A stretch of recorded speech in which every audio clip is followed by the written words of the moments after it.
আসসালামু আলাইকুম। সবাই কেমন আছেন? এই যে দেখেন না, এটা প্রবাসী পোস্টাল ভোটের যে রেজিস্ট্রেশন করার পর যে আমাদের কার্ডটা পেয়েছি, এই কার্ডের ভিতরে অ্যা কয়টা কি কার্ড আছে আমি দেখাচ্ছি। এই যে দেখেন, হলুদ খাম দিছে।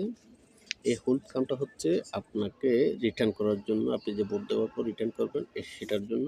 আর এই যে একটা সাদা একটা খাম আছে, এটার ভিতর ৩ টা পেপার দেওয়া আছে। এই যে একটা হচ্ছে ব্যালট, আমি তুলে দেখাচ্ছি। এই যে আমাদের মার্কারগুলো, এই যে একটা হচ্ছে ব্যালট, সেকেন্ডলি হচ্ছে আপনার এই যে এটা হচ্ছে জুলাই সনদের জন্য হ্যাঁ বা না ভোট, যেটা গণভোট বলে প্রচার করা হচ্ছে আর কি। আর এইটা হচ্ছে আপনার আপনার আইডি এবং ভোটার নাম্বার দিয়ে পেপারটা সাইন করে তারিখ দিয়ে পাঠিয়ে দেবেন।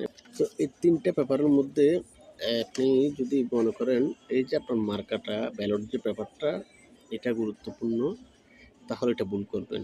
কারণ এই পেপারটা যদি আপনি এখন যেভাবে স্বাধীনভাবে ভোট দেওয়ার জন্য পেয়েছেন, গত ১৭ বছরে আমরা কিন্তু এই স্বাধীনতা পাইনি।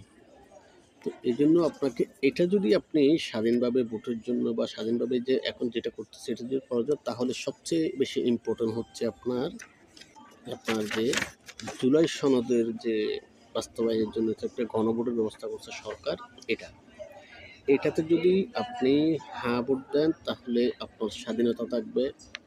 আর যদি না ভোট দেন তাহলে আপনি গত ১৭ বছরের মতো পরাধীনতার আন্ডারে চলে যাবেন।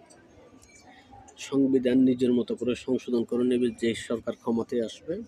আর যদি আপনি হ্যাঁ ভোট দেন তাহলে যে কোনো সরকার তার ইচ্ছা মতো আপনার কোনো সংবিধান পরিবর্তন করতে পারবে না। এবং দ্বিকক্ষ বিশিষ্ট যে সংসদের কথা বলতেছে, উচ্চকক্ষ এবং নিম্নকক্ষ উভয়ের সম্মতিক্রমে যে কোনো কিছু চেঞ্জ করতে হবে। তো সুতরাং আপনার যে জাতীয় নির্বাচনের যে প্রতীক মার্কার চাইতে এই জুলাই সনদ ইম্পর্টেন্ট। আপনারা যদি স্বাধীন সার্বভৌমত্ব রাষ্ট্রকে রক্ষা করার জন্য, স্বাধীনভাবে চলার জন্য, স্বাধীনভাবে আপনার আইন যত কিছু আছে সব কিছু পেতে চান, আপনার স্বাধীনতা পেতে চান, আপনার অধিকার পেতে চান, তাহলে আপনাকে হ্যাঁ ভোট দিতে হবে। ধন্যবাদ।